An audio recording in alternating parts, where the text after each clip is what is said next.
Hi, my name is Jamie North with Glitz and Kits, and today I wanted to spend a few moments with you and talk about the 7-strand braid. I get asked this question a fair bit, and it's come up on some of the Facebook groups about how do you do the 7-strand braid, or is there adjustments that you can make for left-handed people.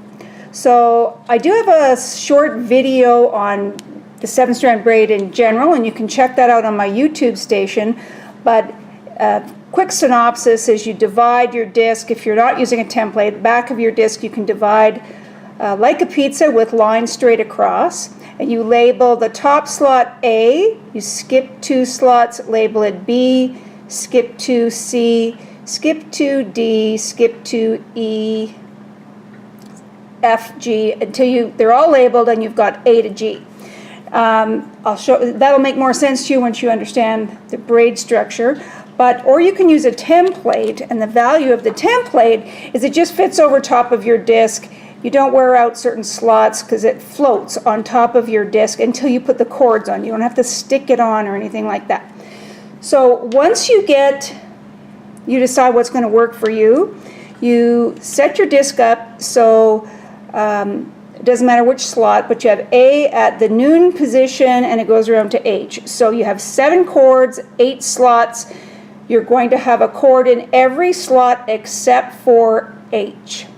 So when you're right-handed, you work by the alphabet and you move the cord in slot A into your open slot. In this case, it's H. You rotate till B is at the noon position. Your open slot's always going to be at like 4 o'clock. And you move your B cord into the empty slot. You go C. So you're following the alphabet. And the cord that's at the noon slot is always going to move to 4 o'clock. So for right-handed people, that's great because you're moving on the right side of your disc. If you're left-handed, I've had people say, well, do I have to change the numbers and stuff like that? No, you don't. What I tell people is put your empty slot, which normally is at 4, put it at noon. And that means that the next cord that you're going to move is going to be at like 7 o'clock.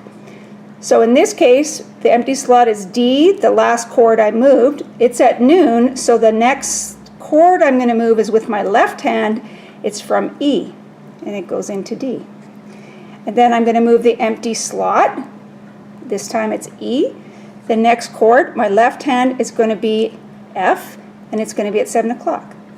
So for left-handed people, you can still follow your alphabet, no counting of slots or anything. The cord that you're going to move is at 7 o'clock.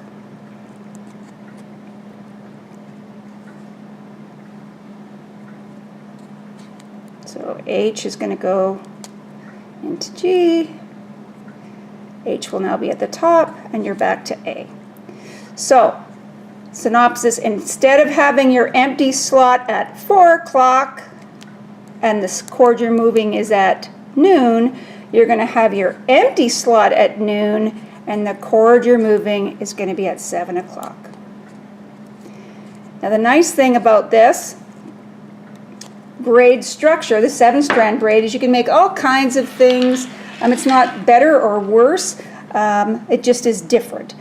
So all of these pieces here, necklaces with the pendant portion, with yo-yo beads, with all kinds of different fun beads, these are all 7-strand braids.